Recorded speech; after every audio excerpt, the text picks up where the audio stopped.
요한복음 3장 14절.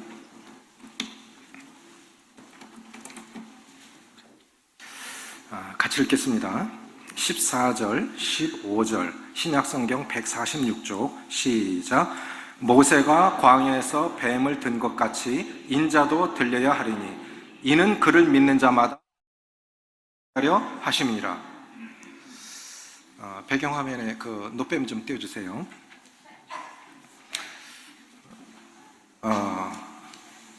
띄워졌습니까?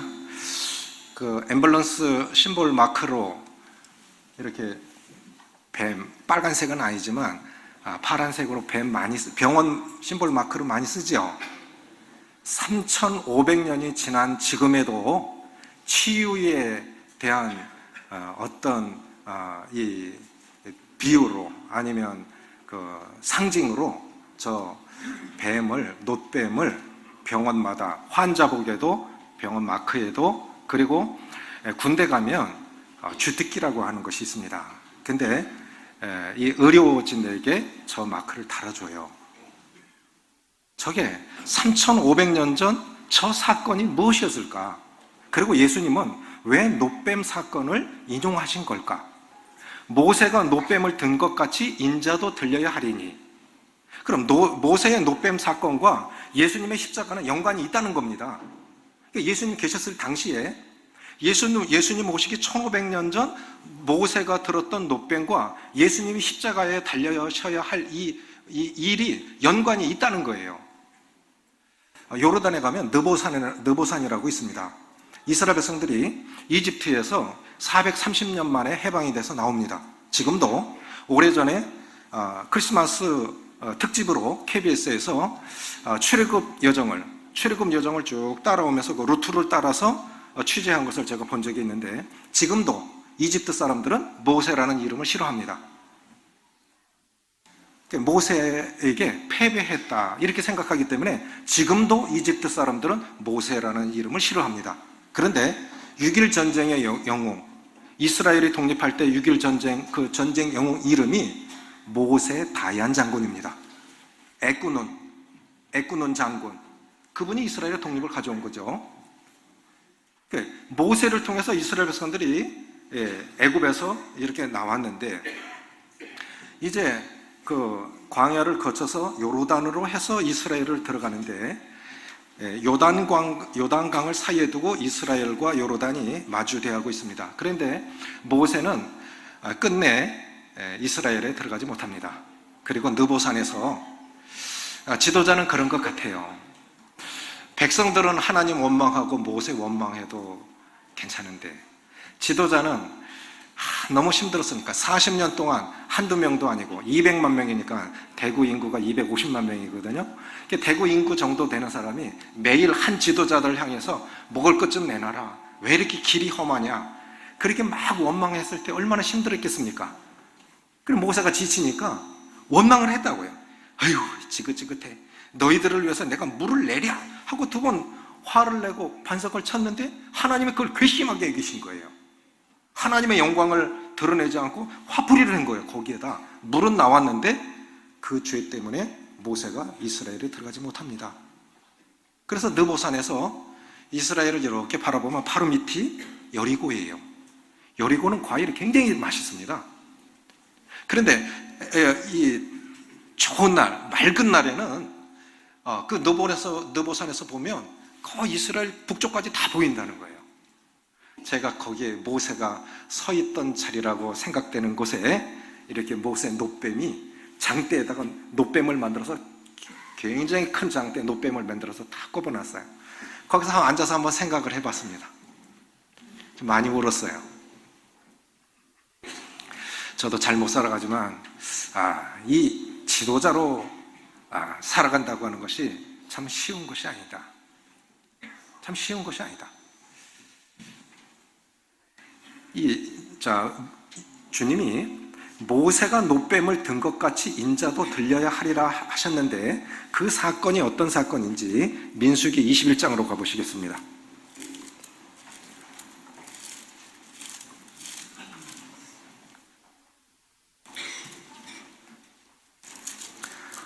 주님이 인용하셨던 모세 놋뱀 사건을 민수기에서 이렇게 말씀하고 계십니다.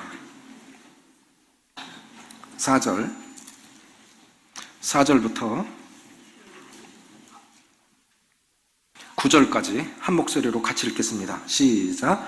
백성이 호르산에서 출발하여 홍해의 길을 따라 에돔 땅을 우회하려 하였다가 길로 말미암아 백성의 마음이 상하니라. 백성이 하나님과 모세를 향하여 원망하되 어찌하여 우리를 애굽에서 인도하여 내어 이 광야에서 죽게 하는가? 이곳에는 먹을 것도 없고 물도 없도다. 우리 마음이 이 하찮은 음식을 싫어하노라 하매 여호와께서 불뱀들을 백성 중에 보내어 백성을 물게 하심으로 이스라엘 백성 중에 죽은 자가 많은지라. 백성이 모세에게 이르러 말하되 우리가 여호와 당신을 향하여 원망함으로 범죄하였사오니 여호와께 기도하여 이 뱀들을 우리에게 떠나게 하소서. 모세가 백성을 위하여 기도하며 여호와께서 모세에게 이르시되 불뱀을 만들어 장대 위에 매달아 물린 자마다 그것을 보면 살리라. 모세가 놋뱀을 만들어 장대 위에 다니 뱀에게 물린 자가 놋뱀을 쳐다본 즉 모두 살더라. 따라해 보시겠습니까? 쳐다보면 살리라. 쳐다본 즉 살더라. 오늘 복음 결론은 이 제목으로 드리겠습니다. 자, 이스라엘 백성들이 430년 동안 노예 생활하다가 그 당시에 피라미드도 만들고 스핑크스도 만들었다고 생각이 되집니다. 모세는 애굽의 학문을 배운 아주 훌륭한 분인데 피라미드는 지금도 다 이해할 수 없는 세계 7대 불가사의 중에 하나가 피라미드라고 하지 않습니까? 모세가 그만큼 그 시대에 참 뛰어난 지도자였다고 이렇게 생각이 되어지는데, 그 시대에 만들었다 생각이 되어지는데, 이제 종살이 하다가 나와서 해방이 돼서 농사도 안 짓고 아무것도 안 하는데 하늘에서 만나가 내려옵니다. 만나라는 뜻이 이게 뭐지? 이게 뭐야? 도대체 이게 뭐야?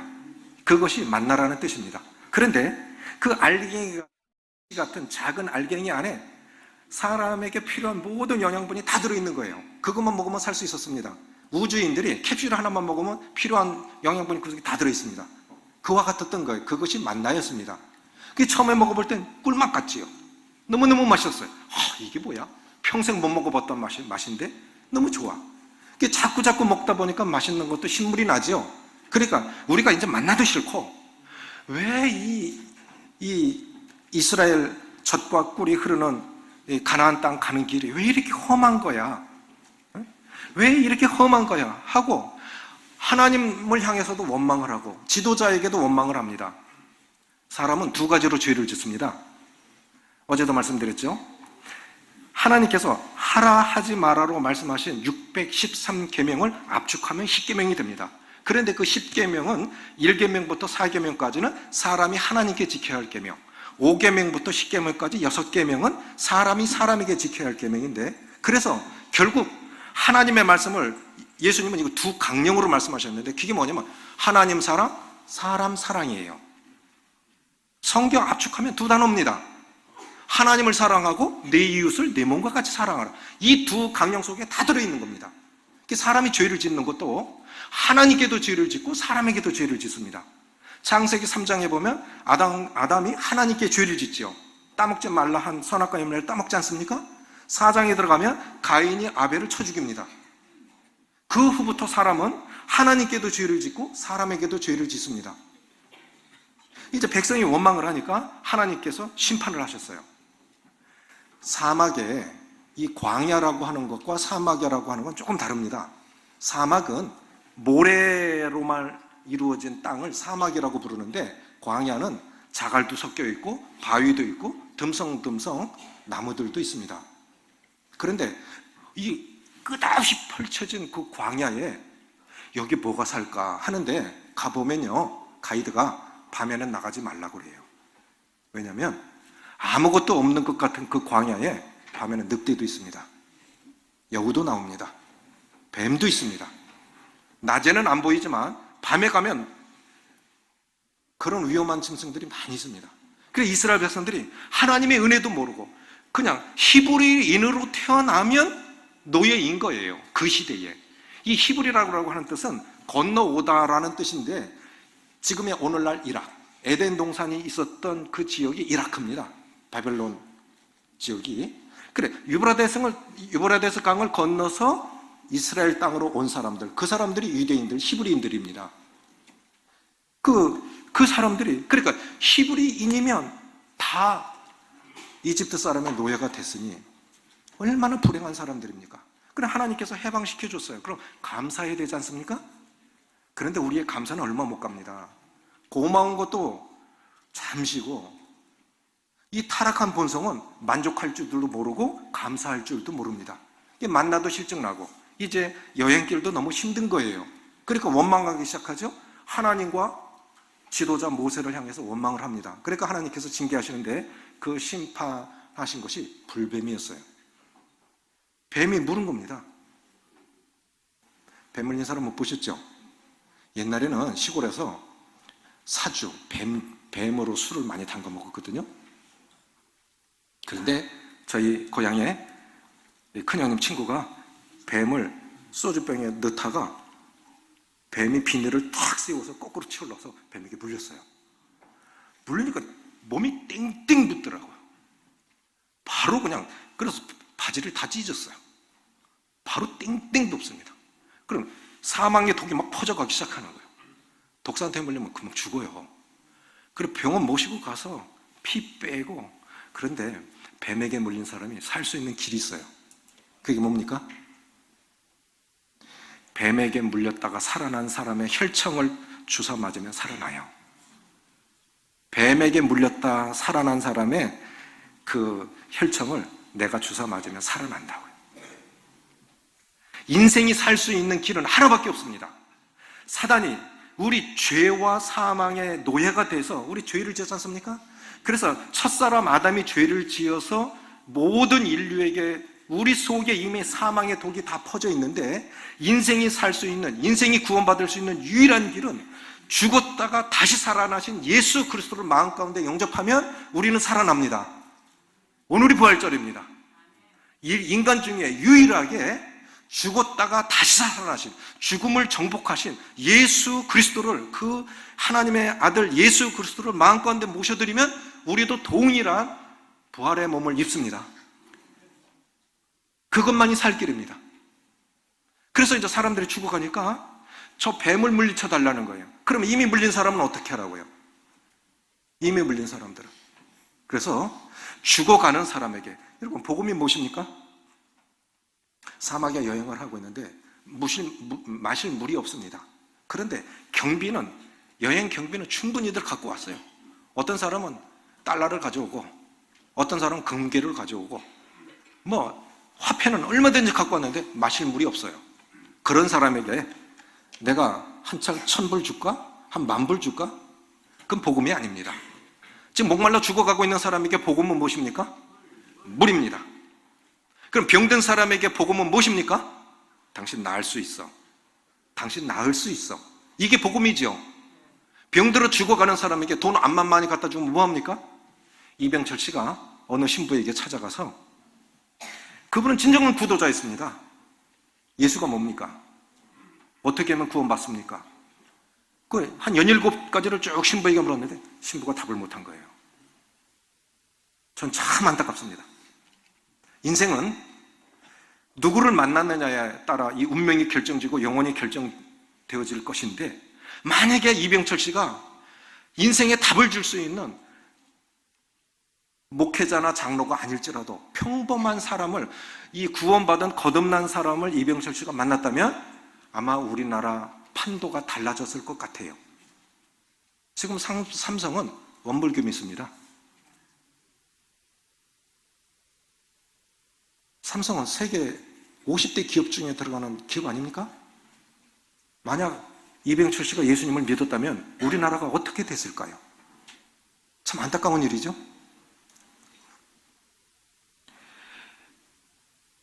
진정한 복음은요, 그 사람한테 필요한 것을 주는 것이, 그것이 진정한 복음, 그것이 기쁜 소식인데, 그래서 이 뱀을 물리쳐 달라 그랬는데 하나님께서 이렇게 말씀하셨어요. 모세에게 놋뱀을 만들라. 놋을 주물로 만들어서 장대 위에 높이 매달아라. 그리고 어디서든지 이 노뱀만 쳐다보면 산다. 따라해 보십시오. 쳐다보면 살리라. 쳐다본즉 살더라. 그러면 우리 모두에게는 다 사망의 독이 퍼져 있고 언젠간 죽을 것이고 하나님 앞에 가서 심판받아 지옥 갈 것인데, 이런 사람들도, 그러니까 내 상태가 어떠하든 모세가 장대 위에 높이 매달은 저 노뱀만 쳐다보면 다 산다는 거예요. 그러면 질문 드려볼게요. 그러면 발에 물린 사람도 있고, 이 뇌로 올라가면 심장 가까운 쪽에 물리면 그럼 바로 즉사겠지요. 그렇죠? 그러면 그 상태가 어떠하든 하나님이 치료 방법을 말씀해 주셨으니까 하나님께서 말씀하신 처방대로 따르면 다 삽니까? 삽니까? 중요한 것은 이 소식을 못 들은 사람은 못 보겠지요. 그렇죠?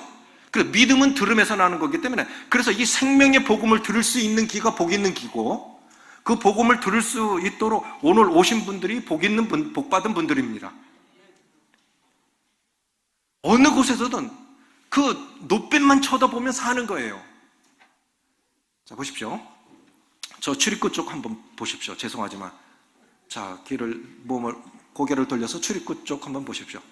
그 뒤에 계신 잘생긴 형님들을 보시라고 그런 건 아니에요. 자, 뒤에 돌아보셨죠? 자, 뭐가 돌린 거예요? 누가 돌려놓은 거예요? 아니, 제가 여기 계신 분들 가서 고개 돌려놓은 거 아니잖아요. 보라고 그러니까 다들 돌아보셨죠? 뭐가 돌려놓은 거예요? 요한복음 6장, 여기다 손을 놓으시고 다시 볼 거니까 요한복음 6장 63절 보시겠습니다.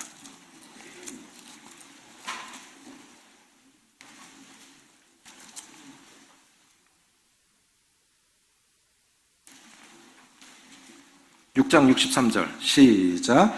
살리는 것은 영이니 육은 무익하니라. 내가 너에게 이른 말은 영이요 생명이라. 살리는 것은 뭐라고요? 영이니. 내가 육은 무익하니라. 내가 너희에게 이른 말이 영이요 생명이라. 그러면 그 말이 능력이 있으려면 그 사람이 살아 있어야 되지요. 그렇지 않습니까? 제가 듣는 바로는 그래요. 이 구미시 아시죠? 구미에는 국가공단이 5공단까지 있습니다. 국가공단은 국가에서 지어준 건데 어마어마합니다. 지금은 많이 이렇게 정부 지도자가, 대통령이 바뀔 때마다 구미에 좋은 기업들을 자기 고향으로 막 떼내가지고 지금 조금 덜한데, 그래도 구미는 대단한 데예요. 국가공단이 5공단까지 있습니다. 대구에는 하나밖에 없어요. 대구에 국가공단이 하나밖에 없는데 그것도 생긴 지가 5년밖에 안 돼요. 구미는 국가공단이 5개나 있습니다. 왜 그렇게 됐겠습니까? 대통령 고향이거든요. 그 대통령 고향. 원래 선산군 구미면이었습니다. 선산군 구미면이었는데 지금은 구미시 선산 출장소가 됐어요. 구미시 선산 출장소. 그런데 박정희 대통령이 아무래도 김포에 공항이 있는 건 위험하다. 그러니까 제2공항을 하나 더 만들어야 되겠는데 어디 있으면 좋겠냐.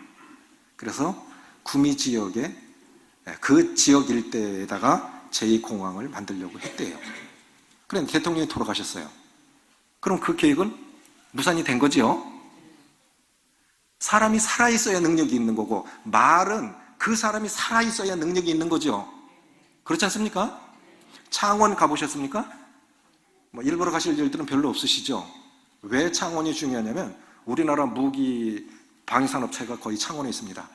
탱크는 창원에서 만들어냅니다. 그리고 밤에 대한통으로 이동을 해요. 낮에 안 다녀요. 밤에 커버 씌워가지고 밤에 옮겨 다녀요. 우리나라 방위산업체 중요한 회사들이 다 창원에 있습니다. 제 큰차남이 대대장으로 계셨을 때인데, 차남댁에 가는데, 너서방, 창원 시내 가로질러 왔지? 예. 길이 굉장히 넓던데요? 창원 시내 한복판을 가로지르는 도로가 10차선 정도 되는데, 주변 지역 주택들이 쭉 있는데, 대구에도 주택 전용 지역이 있는데 60평 이상이에요. 60평 이상 그 지역은. 근데 거기는 80평이래요. 땅도 크고 집도 크고 대단하네. 어떻게 이렇게 됐죠? 그랬더니 되게 큰 차는 하는 얘기가, 얘기 들어볼래? 박정희 대통령이 창원지도 갖고 와, 자 가지고 와, 가운데 딱 놓고 쫙 긋고 이렇게 길래. 그렇게 된 거예요. 그렇게 된 거예요. 60평도 큰데 주변에 주택 전용정이 80평 이상. 말에 힘이 있습니까? 인간도 말에 힘이 있죠. 그러면 살아계신 하나님이라면, 만물을 창조하신 하나님이라면 말에 능력이 있어야 되지 않겠습니까? 히브리서 1장 3절 보시겠습니다.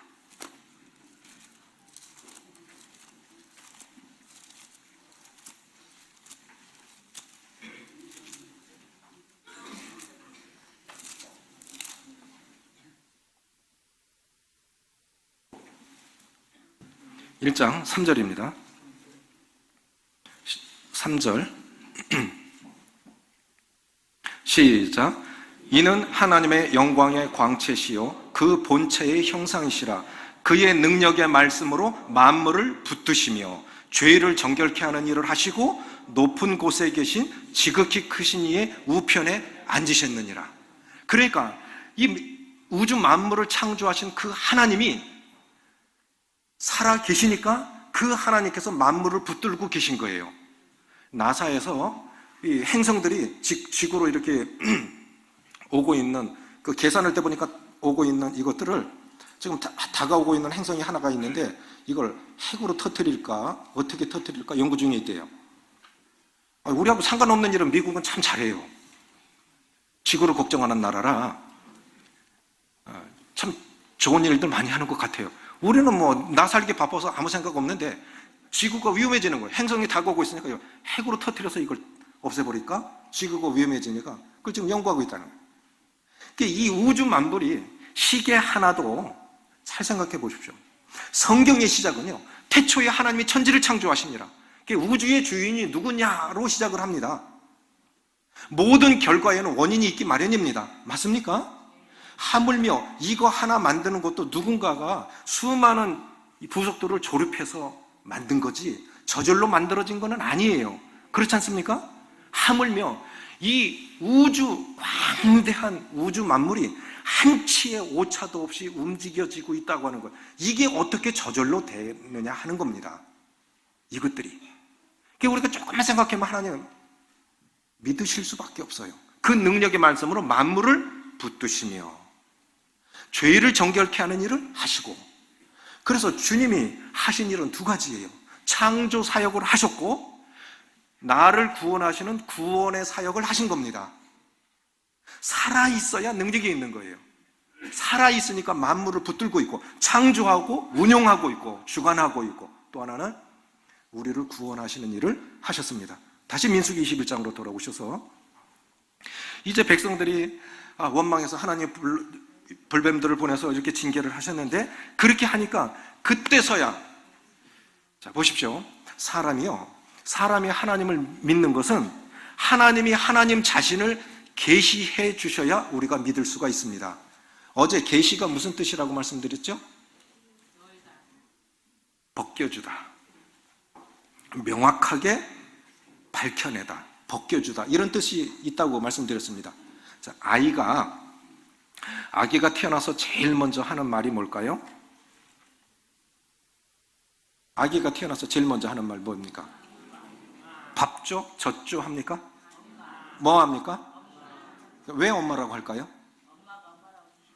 네. 엄마가, 아기가 알아듣지도 못해요. 한 달 전에 제 둘째 딸이 아이를 낳았는데 가서 보니까 저는 저 살기 바빠가지고 아이가 며칠 만에 눈 뜨는지도 몰랐어요. 이번에 가보니까 하루 만에 눈 뜨는 아이 있고, 바로 눈 뜨는 아이도 있고, 3일 만에 눈 뜨는 아이도 있고, 그 어머니들이 산고 다 겪고 애 낳는 거 보니까 제가 그때는 몰랐는데요, 이제는 어머니들이 존경스러워요. 이 땅의 어머니들이 참 존경스럽습니다. 생명으로 생명을 낳았는데 사실은 그것이 주님의 사랑이라고 그렇게 생각이 되져요. 그런데 그 어머니가 눈도 못 뜬 아이에게, 아니 이 뱃속에 있는 아이에게, 엄마야, 아가야, 참 기쁘다. 너 때문에 참 기쁘다. 이거 볼래?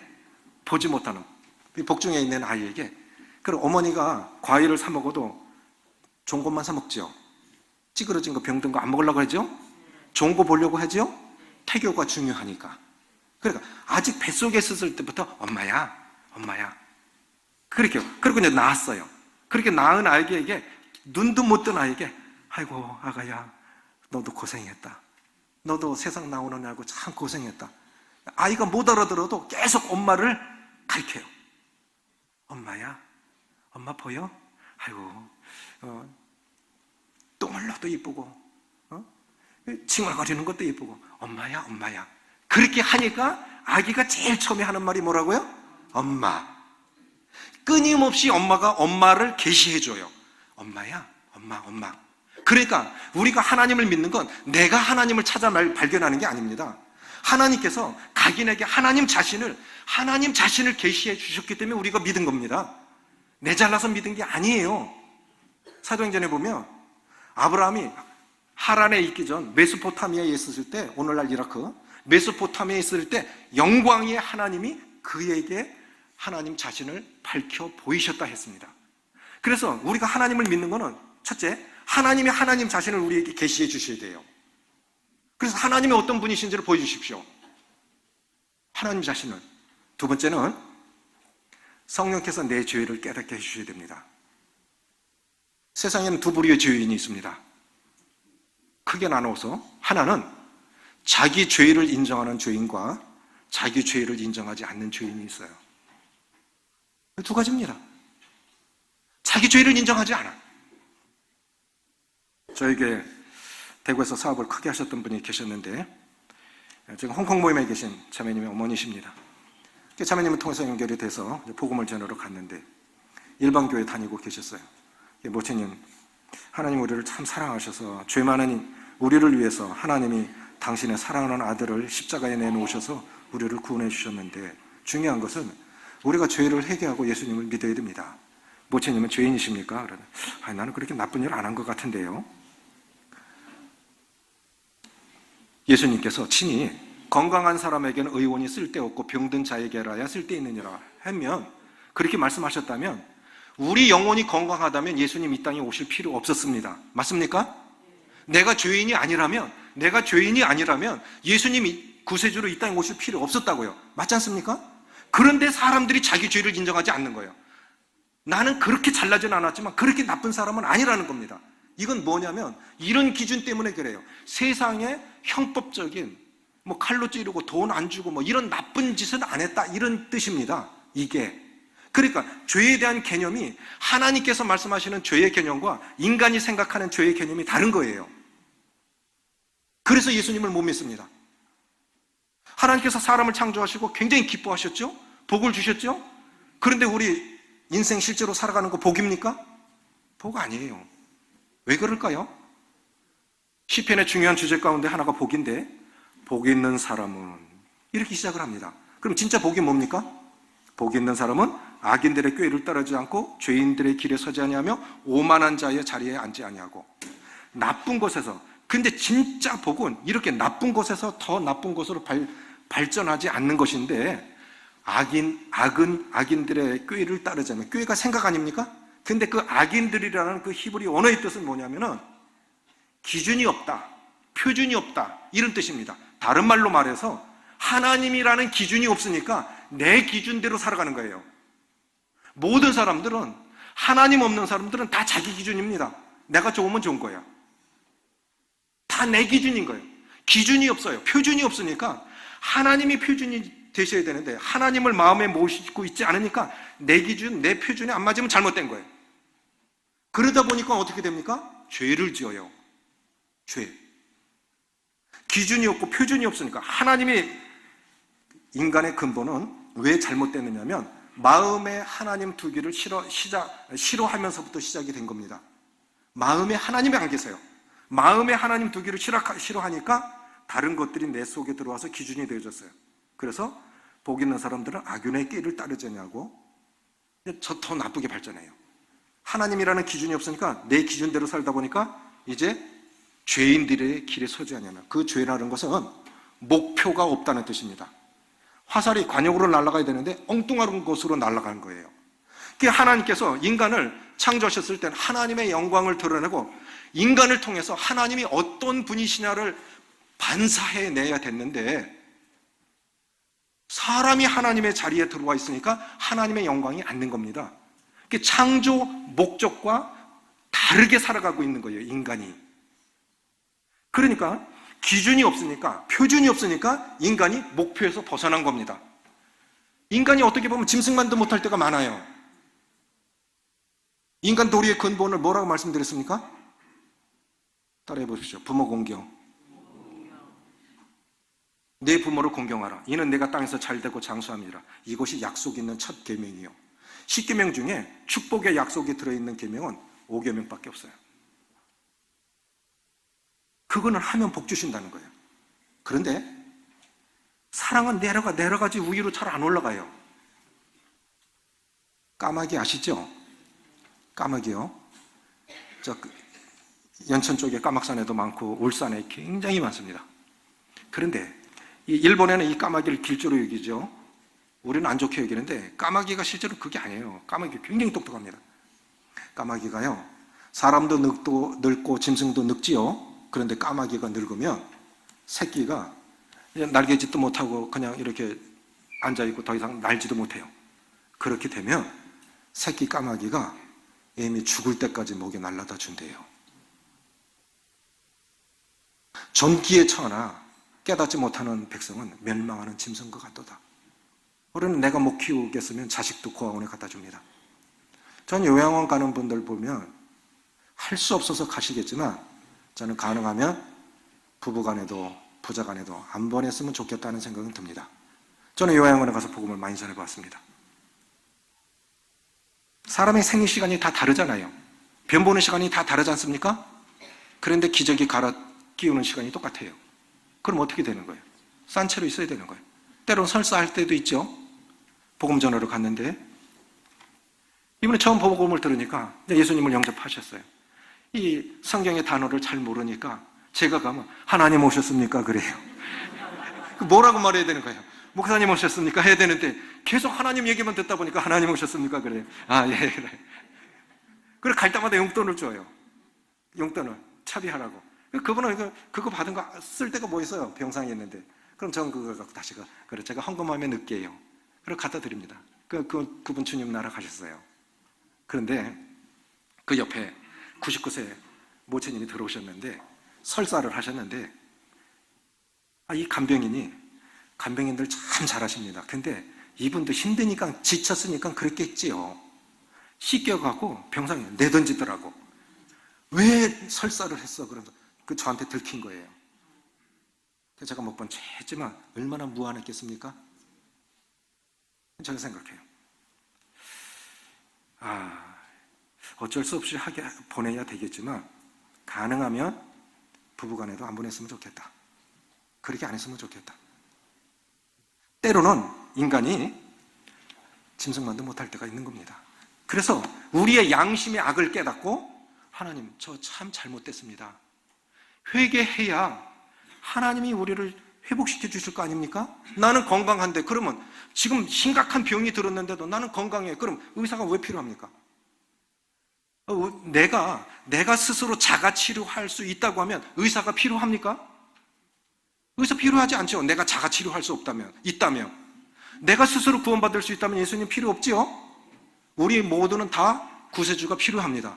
그런데 이 대구에 있는 그 한 모친님께 복음을 전했는데 자기 죄인 아니라는 거예요.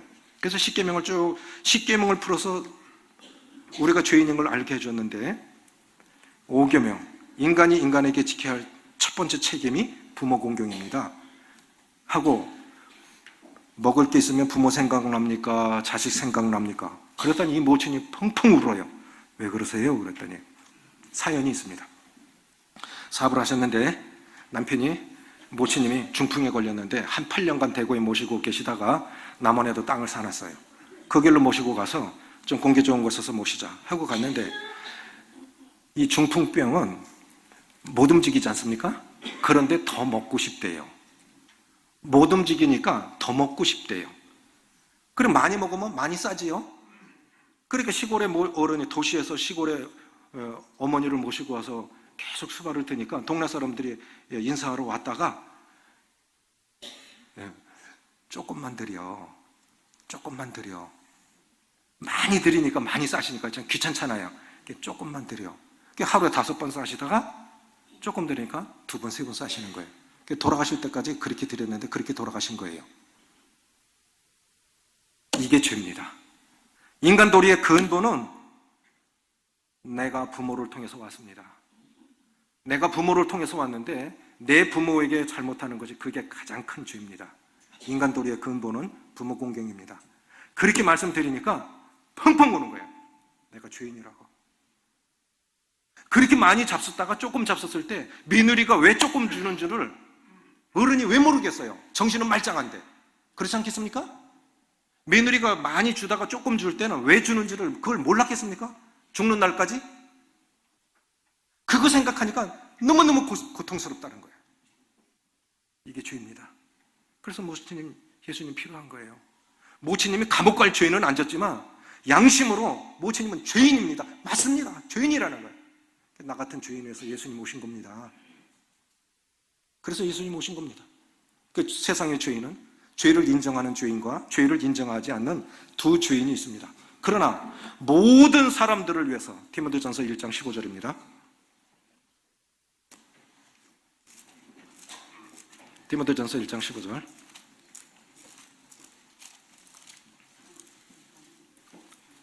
(1장 15절) 읽겠습니다.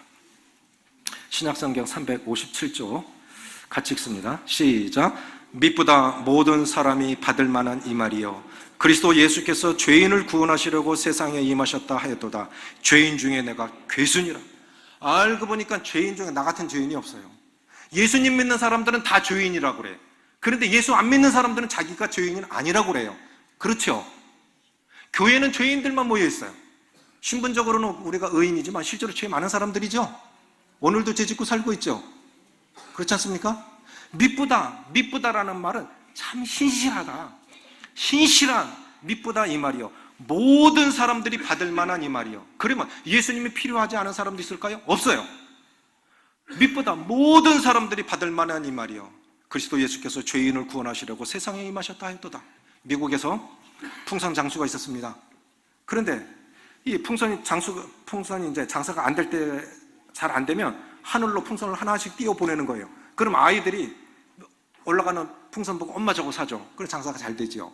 그런데 한 아이가 풍선 장수 옆에 서 있다가 안 가는 거예요. 그래 풍선 장수 그 아저씨가 왜 안 가니? 너는 왜 안 가니? 그런데 그 아이가 흑인 아이예요. 왜 안 가니? 하니까 이 아저씨가 그렇게 물으니까 아이가 가만히 있더니 아저씨 까만 색깔 풍선도 올라가요? 이 아저씨 금방 알아차렸어요. 내가 흑인이라고 이렇게 인종차별이 심한 나라 아닙니까? 내가 흑인이라고 똑같은 실력, 똑같은 능력을 가졌는데도 이렇게 구박받고 하는데 풍선마저도 까만 색깔은 안 올라가는구나. 그래서 한만 기다려도 노란, 파랑, 하얀 색깔은 올라가는데 까만 색깔 풍선이 안 올라가는 거예요. 아저씨, 까만 색깔 풍선도 올라가요?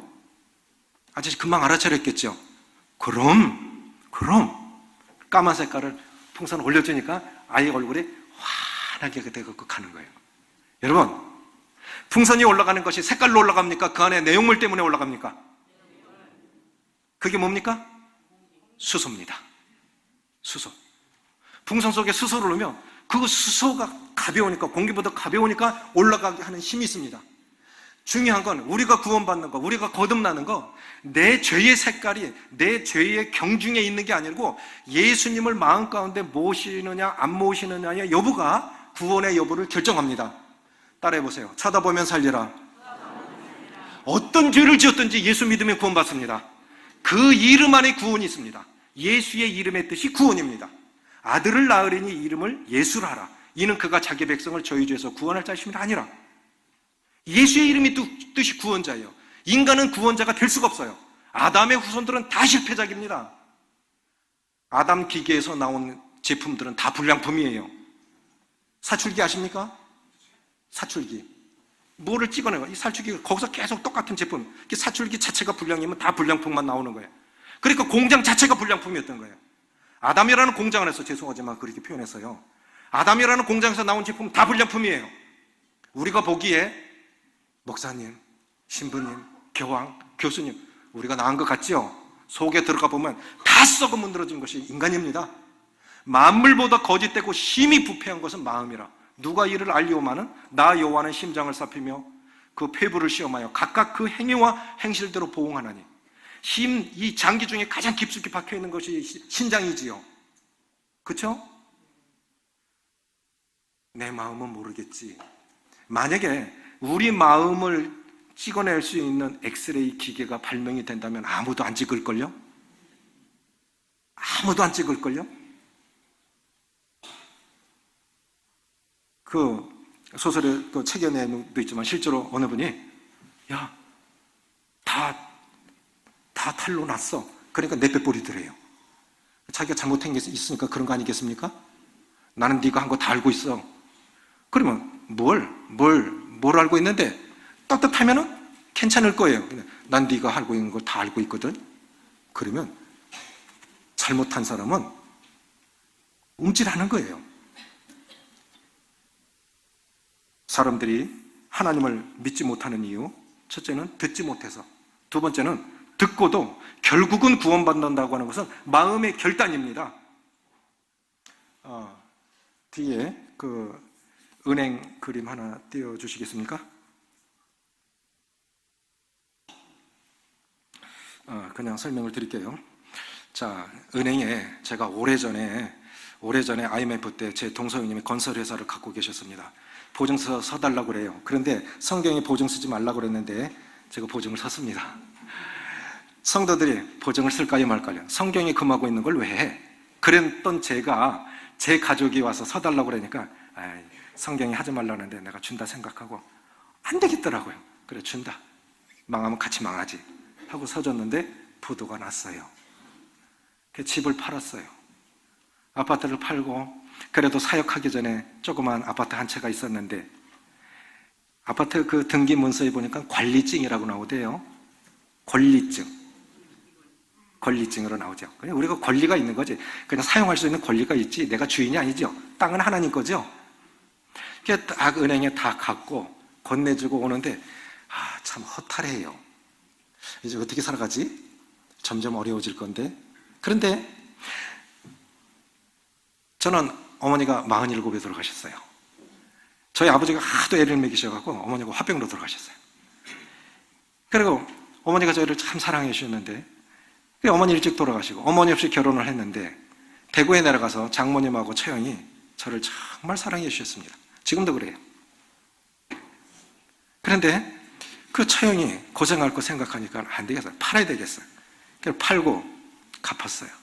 그리고 전화를 드렸어요. 처형님 걱정하지 마세요. 다 갚았습니다. 그러니까 처형님이 우시더라고요. 사실은 사랑하는 제부를 막말로 망하게 한 거잖아요. 남편이. 참 미안한 거예요. 미안해요. 고마워요. 우리가 주님께 대해서 그런 마음이 없다면 아주 구원받을 자세가 안 된 사람이에요. 그런데 감사하게도 우리 처형이 공인중개사 하시는데 지금 잘 살아요.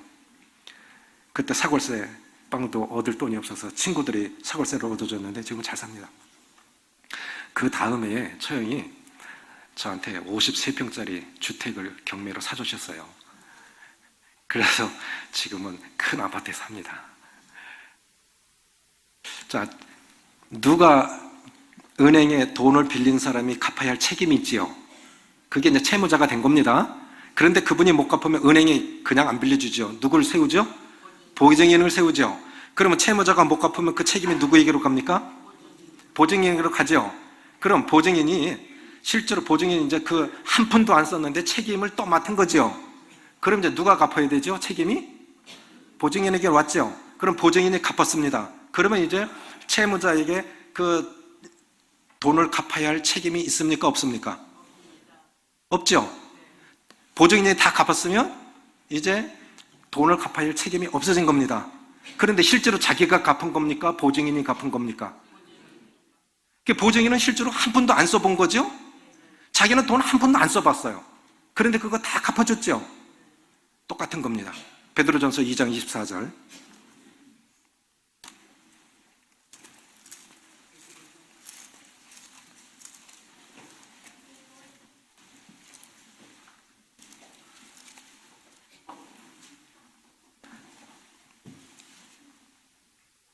같이 읽습니다. 시작. 친히 나무에 달려 그 몸으로 우리 죄를 담당하셨으니 이는 우리로 죄에 대하여 죽고 의에 대하여 살게 하려 하심이라. 그가 채찍에 맞음으로 너희가 나음을 얻었나니 너희가 전에는 양과 같이 길을 잃었더니 이제는 너희 영혼의 목자와 감독 되신 이에게 돌아왔느니라. 죄 때문에 거룩하신 하나님 앞에 죄를 가지고는 못 나갑니다. 하나님의 나라는, 하나님은 죄가 없으신 분이기 때문에 죄가 없어야 하나님 나라 갈 수가 있는데, 이 채무 문제가, 죄의 문제가 해결이 된 거예요. 누가 해주셨습니까? 예수님이. 모세가 노뱀을 든 것 같이 인자도 들려야 하리니. 왜 십자가에 달려야 합니까? 인간 스스로 구원받을 수가 없습니다. 인간 스스로가. 그래서 죄 없으신 예수님이, 죄를 짓지도 않고 죄를 알지도 못하시는 예수님이 친히 나무에 달려 그 몸으로 우리 죄를 담당해 주신 겁니다. 그래서 보라, 세상 죄를 지고 가는 하나님의 어린 양이로다. 온 아담부터 세상 끝날 때까지 모든 사람들의 죄를 지고 세상 사람, 세상 모든 죄를 예수님이 홀로 지고 십자가에서, 죄는 벌을 받아야 끝나는 거예요. 맞죠? 죄는 벌을 받아야 끝납니다. 근데 그것이 죽음입니다. 피 흘려 죽어야만 돼요. 예수님이 왜 인간이 되셨습니까? 육신을 가져야만 피가 있거든요. 몸이 있어야만 피가 있잖아요. 그러니까 영이신 하나님이신 예수님이 육신을 입고 친히 나무에 달려 죽으셔서, 피 흘려 죽으셔서 우리 죄가 다 이루었다, 다 갚았다. 제가 처음에 이렇게 다 갚았습니다 했을 때 고마워요, 미안해요. 이 건물 자체가 예배당입니다. 예배당. 그건 예배드리는 집당, 예배드리는 집이죠. 교회에 오는 게 예수 믿기 위해서도 오지만 여기 계신 대부분의 성도들은 어떻게 나 같은 자를 구원해 주셨지?